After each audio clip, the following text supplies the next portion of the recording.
আজ একটা নতুন জায়গায় যাচ্ছি। অনেকদিন ইচ্ছে ছিল বেলুড় মঠ যাওয়া, হাঁটিয়ে যাচ্ছি বেলুড় মঠ। দক্ষিণেশ্বরের মন্দিরের ভেতরে ঢুকতে পারিনি, প্রচণ্ড ভিড়।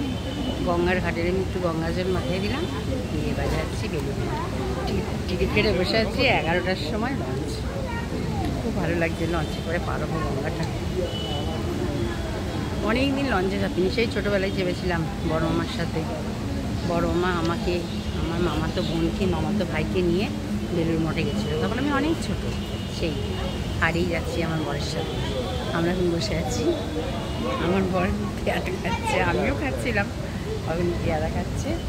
তারপরে 11টায় লঞ্চ আসবে, তারপরে আমরা চাপবো, বেলুড় মঠ যাবো। ওইখান থেকে আমাদের গাড়ি দাঁড়িয়ে আছে। তারপরে ওখান থেকে আবার এসে আমরা গাড়ি করে আবার যাবো ডাক্তারের কাছে। আমার টাইম 2:30টায়। তার আগে 2:30 পর্যন্ত কী করবো? নিয়ে আমাকে আমাদের ড্রাইভারই বললো যে যান, এই দুটো ঘুরে নিন। তো দক্ষিণেশ্বরের মন্দিরে তো উঠতে পারবো না, প্রচণ্ড ভিড়। তারপরে তো আমি এমনিতেও উঠতে পারবো না, আমার মা মারা গেছে, কোনো 6 মাস হয়নি। তাই আমার হাজব্যান্ড এক মনে পেয়ারা খেয়ে যাচ্ছে, ভীষণ পেয়ারা ভালোবাসে। তো আমার মশলা মাখানো পেয়ারাতে কথাই নেই। ঠিক আছে, রাখছি বন্ধুরা, এরপর লঞ্চে চাপবো। Tata, by.